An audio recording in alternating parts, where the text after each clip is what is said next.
Hey guys, what's it called? I just want to, in this video, I want to cover the issue of comparing sort of and contrasting Muhammad with Jesus. So it's sort of a Christianity and Islam comparison.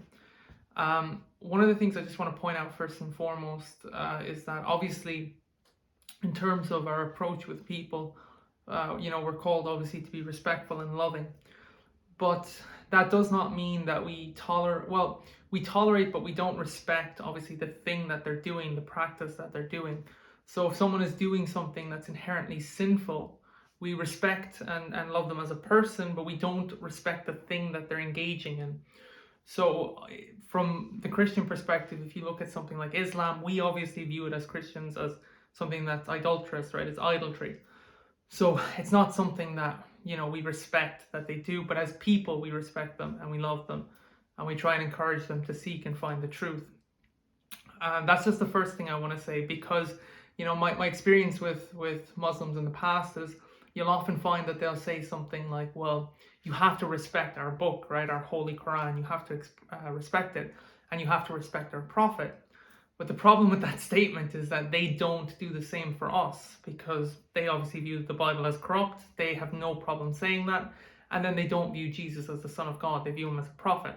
So they'll kind of twist the truth where they'll want you to kind of acknowledge that the Quran is sacred and they want you to acknowledge that Muhammad is a prophet, but they're not willing to show you the same respect and acknowledge that your Bible is sacred and that Jesus is not, in fact, a mere prophet, but actually, God incarnate. So that's just the first thing I want to say. So obviously we have to respect them as people, be loving, respectful, that sort of thing when we engage with them. But we do not respect their practice, which is obviously a practice of idolatry. Mosques are idolatrous temples for us, of course. So I just want to point that out. But that does not mean that we don't engage with them as people who are made in God's image and are worthy of respect. Of course we do. That's how we engage with them. It's just the practice we have to distinguish from the person. That's just the first thing I want to say. So, after reading kind of a few biographies on Muhammad's life, it's very, you come to the conclusion very quick that he's extremely different from Jesus, okay, in terms of his morality and his ethics. Two books that I would recommend is there's a book by James White. It's called What Every Christian Should Know About the Quran, and then there's another book, an even better book. Now the book by James White is very good, but there's an even better book called Answering Islam by Abdul Salib, who was a former Muslim and then converted to Christianity. And I think the other author is Norman Geisler. I'm not 100% sure. You'd have to check it, but those two books in particular are great resources because they go into everything as far as the history of Islam is concerned, the biography of their self-professed prophet, as well as kind of the details of the doctrinal differences between Christianity and Islam, and then things like textual criticism and those things. So the question that I ask first and foremost always is, well, what do we know about Muhammad? What was the example of Muhammad in history, the historical example of Muhammad, right? So I'll just do kind of a quick, brief summary of his life. Now, if you want greater details of that, I would say obviously read the books because they give you more information on it. But basically, for those who don't know, Muhammad was orphaned very early on because both of his parents died. He ended up having to live with his uncle, and then he moved to Mecca where he grew up. Now, one thing I will commend Muhammad for, and I've always said this in the past, is because of the fact he was an orphan, he was viewed in what was effectively a caste system at the time in Mecca on effectively a very low rung because of his status. And remember, by the end of Muhammad's life, right, he was the ruler of pretty much all of Arabia. So he effectively goes from, being an orphan on the lowest possible rung. And when I say the lowest possible rung, his first wife, or sorry, not his first wife, but the first woman that he proposed to actually rejected him because of his status, right? Which kind of tells you how he was viewed. But to go from that, in what was effectively a caste system, to the ruler of all of Arabia by the end of your life is an extremely impressive feat. Very few people, if any, could accomplish such a feat. And there's no doubt that he was quite an apt, quite an excellent war general or war leader. But that's kind of where, for me at least, the praise would kind of end. Now, to be honest with you, I would say the word praise in a very kind of reserved way, because I'm not a fan of conflict or war or any of those things. I do view them as detestable, but I do understand that in certain scenarios they are, of course, necessary in terms of things like self-defense and whatnot. But that doesn't justify, in any sense, the exertion of violence. And the reason I'm bringing this point up is because, well, what did Jesus say about things, or what did Jesus say about violence, right? He said in a number of different places, he was against that, right? An example would be in the Garden of Gethsemane when he was handed over to the authorities. If you remember, one of his disciples, Peter, basically takes off the ear of a Roman guard, and his reaction to Peter is to turn to him and say, effectively, don't do that, because, if you live by the sword, you'll die by the sword. There's another example where he's on the way, I think, he's passing through Samaria, basically, with John and Peter, if I'm not mistaken, and he gets heckled by two Samaritans, and basically John and Peter basically say something like, let's go over and teach them a lesson for insulting our Lord, right? And by teach them a lesson, they mean physically harm them. And then that's when Jesus turns to them and says, no, we're not to do that, because we're here to plant seeds, not to burn bridges. So there's a number of instances, and then obviously the famous beatitude that we all know, where Jesus says, resist no evil. If one strike thee on thy right cheek, present them with the left. But I think the ultimate summation of Jesus's view of violence is found in his historical example, right? When he approaches Jerusalem, right? He does so knowing he's going to be, handed over to the authorities, knowing he's going to be trialed, knowing that he's going to be flogged, knowing that all these horrific things are going to happen. But he doesn't retaliate. There's no self-defense on his part. He just lets it happen. He does so peacefully and joyfully, knowing what the meaning of this sacrifice is going to have for all of humanity. So that clearly demonstrates, at least, that he had no interest in engaging in that sort of conflict when it involved the exertion of violence. It was rather the opposite. And that's why he never, as we know, he was sinless. He never laid a hand on anybody.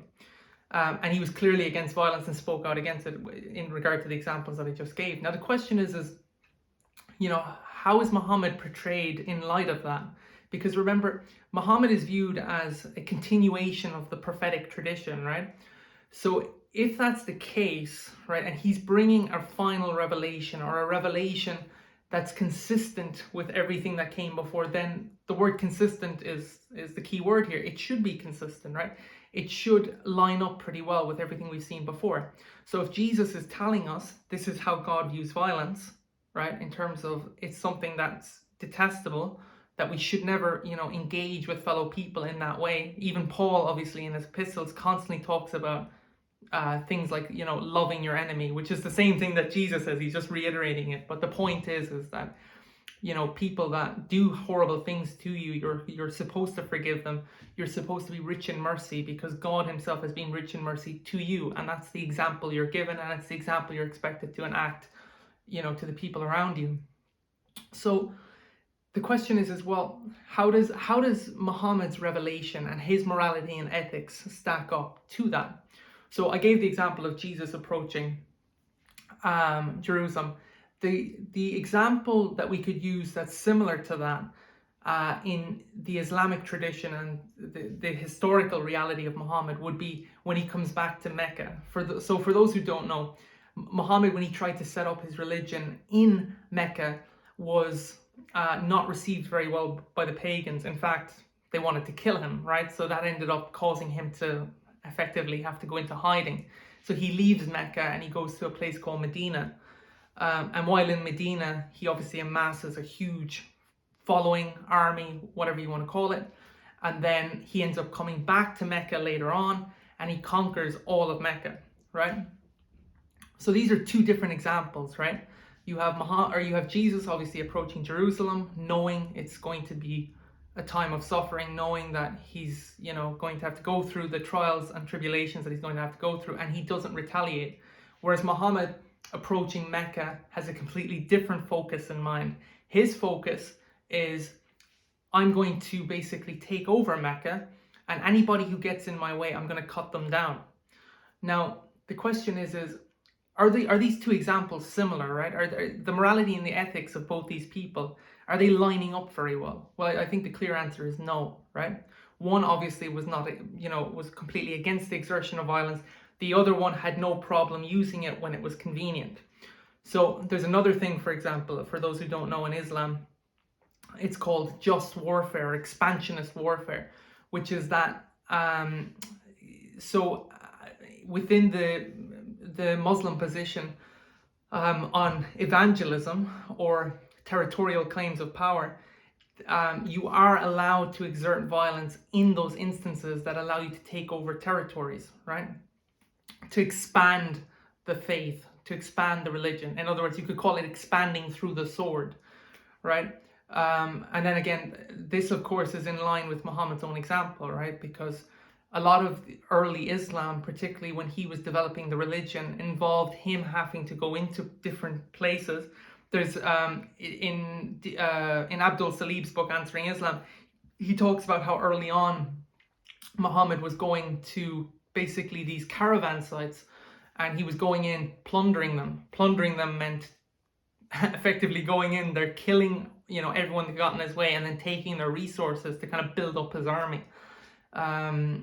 So now the thing is that obviously a continuation of what Jesus would have approved of, or is that something that's a complete U-turn on that? Well, I mean, I think it's easy. I don't think Jesus would have approved of anyone for the sake of we looked at the quotes that I gave, but obviously he wouldn't have approved of anyone using force to try and expand their cause. He was actually against that. It was sort of a view of, look, regardless of what someone's position is, you are to love them unconditionally, because you yourself have been loved unconditionally by God. There's no threat of violence there. It's merely you evangelize, and if someone doesn't respond to that, then that's it. You just have to continue to love them and continue to respect them, regardless of the position they take. But that's not the case in Islam. Particularly with something like apostasy and those things. But I'm not getting into that right now. I just want to focus on the example of Jesus and Muhammad. Another thing I wanted to point out as well, which is very interesting, and this is also in Abdul Salib's book, there's an example where Muhammad, early on in his ministry, I don't know if you know this, but basically there were two Jewish poets at the time. Now, I don't know their names, but they're named in the book. So if you want to read the book, you can find it in the book. I think it's in the section called Violence in Islam, or Violence in Regard to Muhammad or something. I don't know exactly the name of the chapter, but it's in the book anyway. But basically there were these two poets, these two Jewish poets, who wrote satirical poems about Muhammad at the time. And Muhammad's response was to his followers, who's going to take care of this issue? So what does that mean? Well, by that he meant assassinate the two people that have slandered my name. Now, how does that stack up with what Jesus would have done? If you're familiar with scripture, you'll know that Jesus actually said, he who slanders my name or he who blasphemes my name will be forgiven, right? Now, remember, with Muhammad, he who slanders my name, his response was have them assassinated, whereas Jesus says, they will be forgiven. So the temperament of both these people is extremely different also.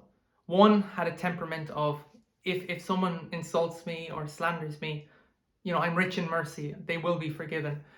Meaning, as long as they repent, of course, of the things that they've said, they will be forgiven. But even if they don't repent, he's not going to go after them and, have them assassinated or murdered, right? He still upholds this tenet, Jesus, of course, this tenet of we are to respect them and love them regardless of their position. Whereas Muhammad, obviously, on the other hand, if his name was slandered, history tells us, as recorded in the Hadith, when his name was slandered by certain people, his response was to have them executed or to have them assassinated. Now, as I said, that's a very different temperament.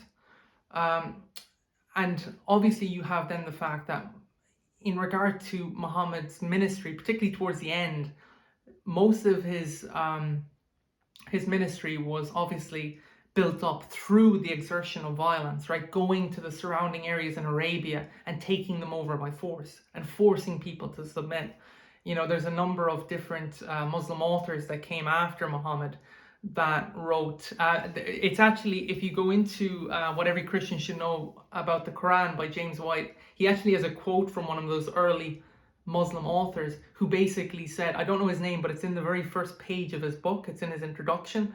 He basically wrote this: you go into, so as a Muslim, this is what you're commanded to do, right? You go into a place that you're trying to take over, a territory that you're trying to take over, and if someone does not willingly submit, off with their head. That's what he says, right?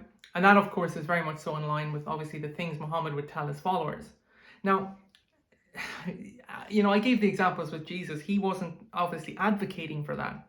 So obviously these two men have extremely different views of violence and how violence should be exerted, right? But my question would be, is if they have such wildly different views, then can these views be regarded as consistent? Well, of course not. They're wildly different. They're not consistent. They're not congruent with one another. So what does that mean? Well, that means that one has a revelation from God that is saying one thing, and then that means that the other has a revelation from who he claims to be God, Allah, saying another thing. Now, obviously, as we know, God is not capable of contradiction. So, in other words, the point here is one revelation is coming from God, the other is clearly not. So, you know, how do you distinguish between both those examples? And that's a question I would ask a Muslim, of course, to wrestle with, is look at the example of both these people and ask yourself, you know, why are they advocating for wildly different things, right? One saying violence is completely out of the question. We are to love our enemies no matter what, and we are to be merciful and compassionate to them. And then the other basically saying, take them by force. Obviously the laws of apostasy in terms of, they should be dealt with in a violent manner, right? Either they forcibly come back or they're effectively executed.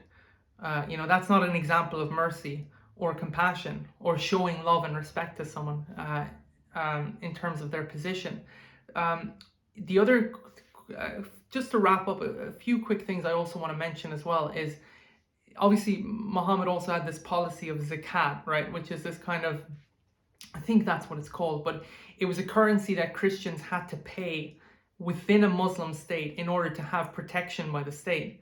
Now, notice something very discriminatory about this, right? The Muslims don't have to pay this, but the Christians do, right? They have to pay this extra tax just to have protection by the state. Now, flip it around. In a Christian state, if you're a Muslim, you're protected anyway, but you're not expected to pay an additional tax to have that protection, right? Because there's no bias, there's no impartiality shown towards someone regardless of their position. There's no favoritism or bias shown. So that's just something I want to point out, and that's something also you have to think about, right? Why do they have this extra tax for Christians that Muslims don't have to pay just so they're protected? It's as I said, if you flip it into a Christian setting, a Christian society, we don't have that. We don't make people pay an extra tax just to protect them. We protect all people because we regard everybody as being an image bearer. The other thing as well that I want to point out is certain verses in the Quran that pertain to violence, and it's actually in a chapter in Answering Islam called Violence in Islam. So when you look at, for example, Islamic radicalism, and the different, acts that we've seen, the atrocities that we've seen over the course of history carried out by Muslim terrorists, the question to ask, and I know Sam Harris asked this question a number of times, and he pointed this out, is there a connection between that radicalism and what the Quran and Muhammad thought, or is that not representative of it, right? Is that just a distortion of it? Well, I mean, if you read the Quran very carefully, now in that book, Answering Islam, the chapter called Violence in Islam actually outlines all the verses in the Quran that incite violence.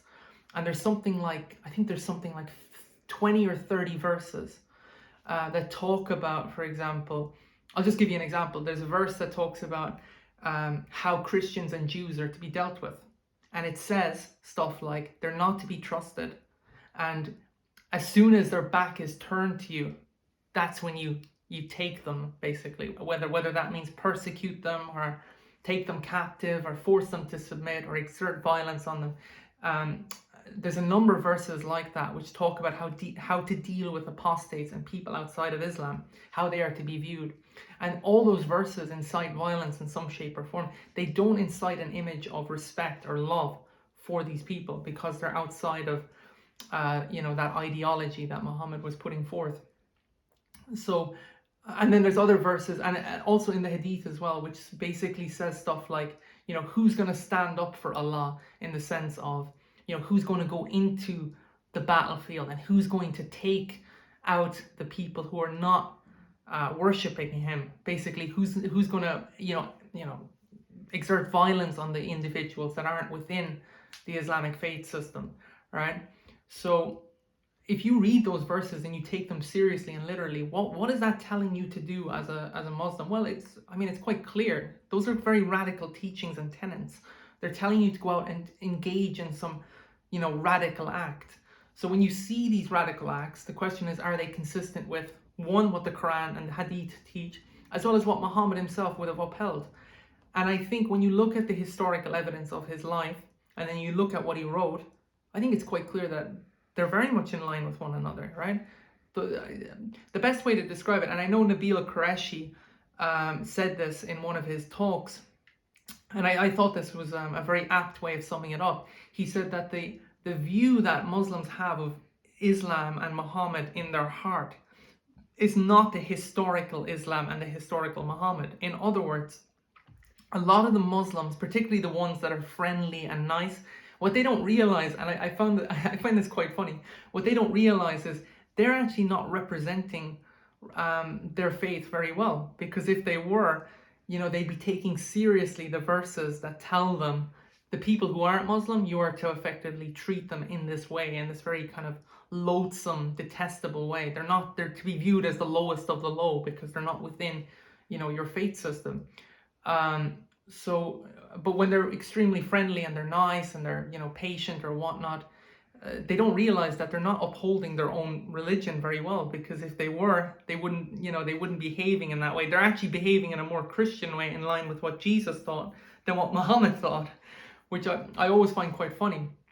And I've often said before, particularly with some of the people I've had discussions with, what they don't realize is that they're actually a better moral and ethical example than what Muhammad was, historically speaking, because they don't engage with the, detestable things that he engaged with. Now, I will be doing a separate video on some of the stuff, kind of getting into kind of more of the details of things like, let's just say, child marriage, how Muhammad viewed slavery and those kind of things, just to see,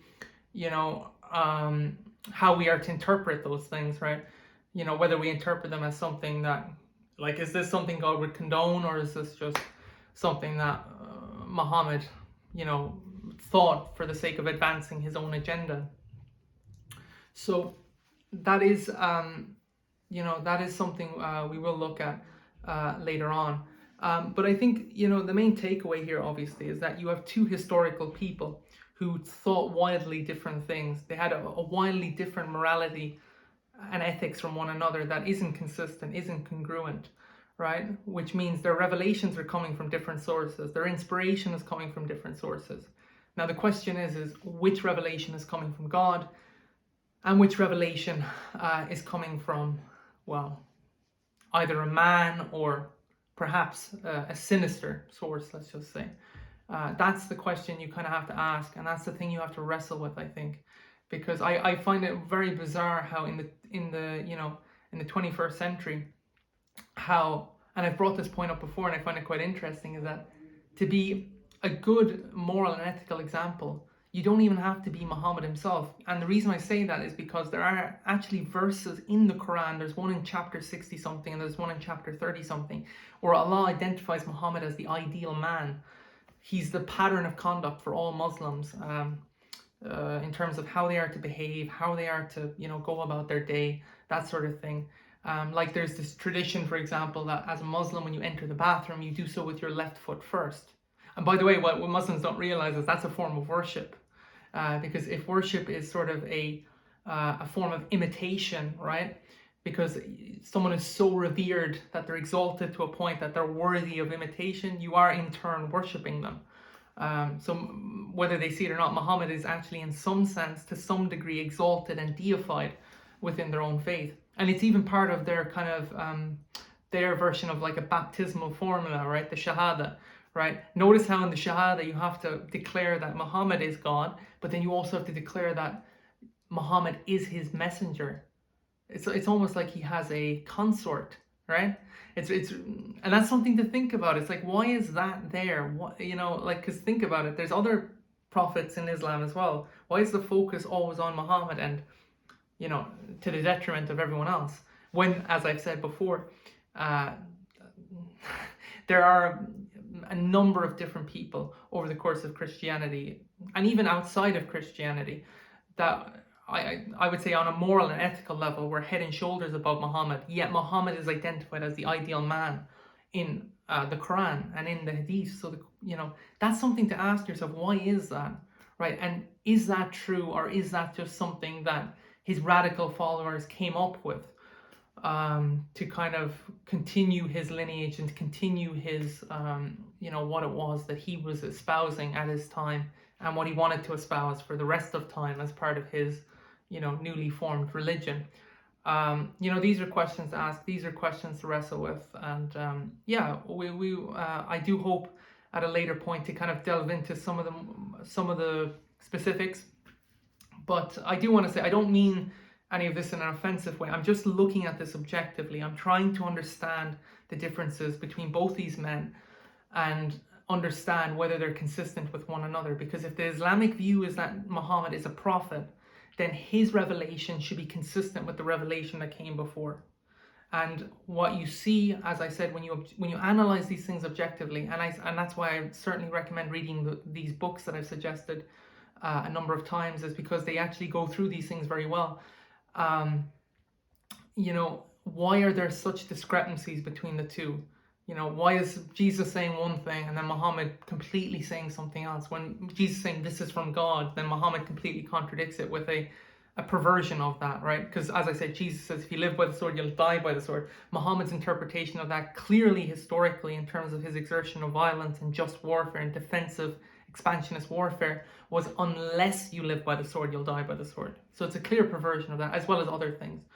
So yeah, these are just things to ponder about. And as I said, I don't mean this in any sense in a disrespectful way. I just want people to consider these things and to think about them objectively, and to ask yourself is, well, is the person that I'm claiming to follow, is he the actual person that I have in my heart?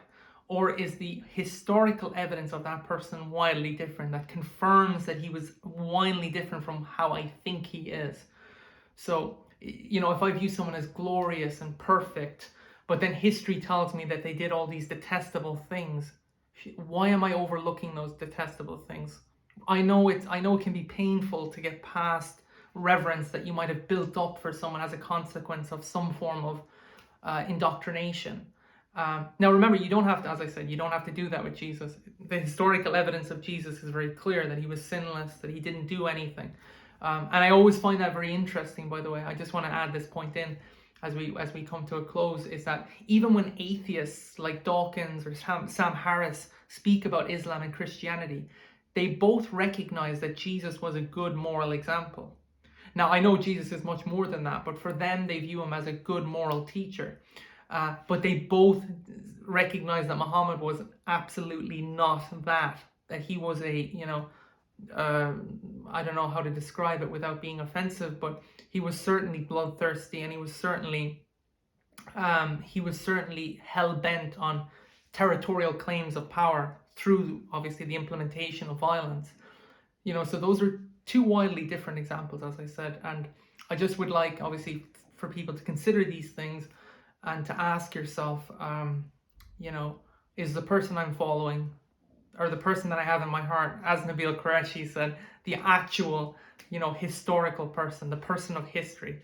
And as I said, if you're following someone that you deem to be glorious and you deem to be worthy of reverence to whatever level, you then have to contend with the things that they got up to. You then have to explain it, and you can't just sit there and just pretend that these things didn't happen. If history and the documented history that we have tells us that someone did detestable things, whatever those things are, that has to come into debate for us internally. We have to debate those things and ask ourselves, okay, if he did those things, can I still view him as the glorious man that I view him as, or do I have to accept the fact he did these things? And then that, of course, changes the dynamic of how I view the person. That's the kind of questions I'd like people to wrestle with. And yeah, thank you so much for listening.